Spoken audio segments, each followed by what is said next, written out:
அதிமுக அரசாங்கம்.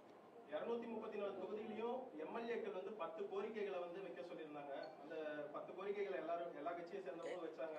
எல்லாம் வச்சாங்க, கோரிக்கையோட தான் இருக்குது. இன்னும் அதுக்கு தீர்வு காணல. அவைதாங்க எப்பவுமே கவர்ச்சிகரமாக பேசுறதாச்சே. பேசுவது அழகா இருக்கும், செயலில் ஒன்றுமே கிடையாது. செயலில் பூஜ்ஜியம்.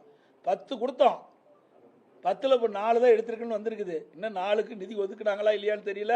இன்னொரு 9 மாதம் 8-9 மாதம் தான் இருக்குது. அவர்கள் எப்போ வார்த்தை ஜாலங்களில் வல்லவர்கள், புரியுதுங்களா? திட்டத்தை செயல்படுவதில் பிற்போக்கானவர். தமிழக முதல்வர் அப்பா அப்பான்னு சொல்லி மக்கள்கிட்ட ஒரு அழுத்தம். அம்மா எப்படி அம்மா அம்மான்னு கூப்பிட்டோம், அந்த மாதிரி நீங்களும் அப்பா அப்பான்னு கூப்பிடுங்க.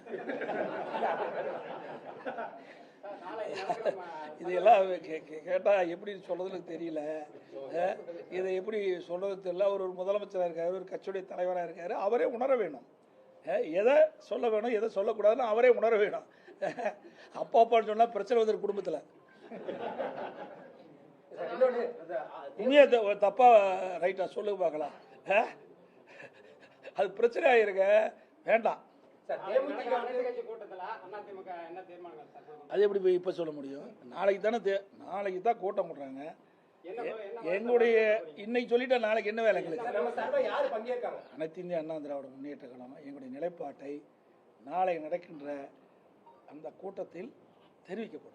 தேமுதிகவுக்கு கடந்த கூட்டணி எப்ப ராஜ்யசபா அதெல்லாம் உரிய நேரத்தில், அதாவது இந்த கூட்டணி இதெல்லாம் விட்டுருங்க. நீங்க தேவையில்லாத கேள்வியெல்லாம் கேட்க வேண்டாம், புரியுதா? அது யார் சொன்னா? நாங்கள் தான் சொன்னோமா? சொல்லுங்க பார்க்கலாம்.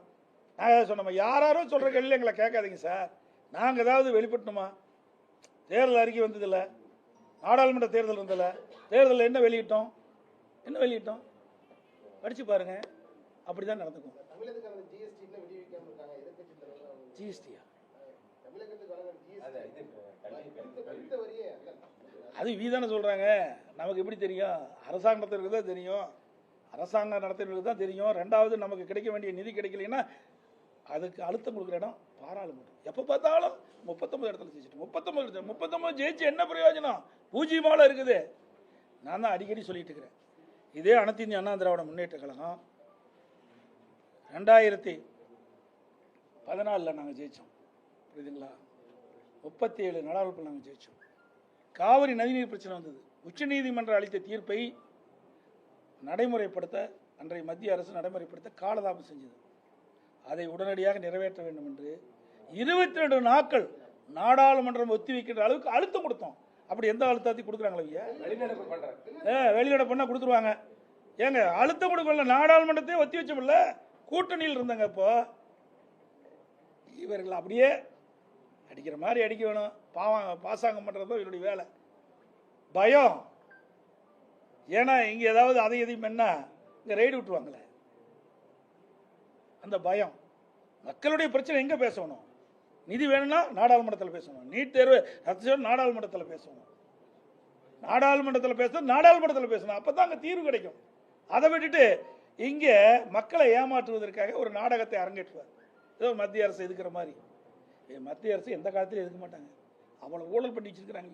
சார், உங்களுடைய தேர்தல் அந்த பரப்புரை, இன்னொன்று இந்த சுற்றுப்பயணம் விவரம், இப்போ நீங்கள் ஊரா போயிட்டு மக்களை சந்திக்கிற திட்டம் எப்போ தொடங்க போறீங்க? அது உங்களுக்கு தொடங்கும் போது உங்களுக்கு தெரிவிக்கப்படும். ஏன்னா இப்போ பட்ஜெட் கூட்டம் அறிவிச்சிட்டாங்க. அடுத்து மானிய கோரிக்கை நடக்கும். இதெல்லாம் முடிஞ்ச பிறகு உரிய முறையில் தலைமை கழகம்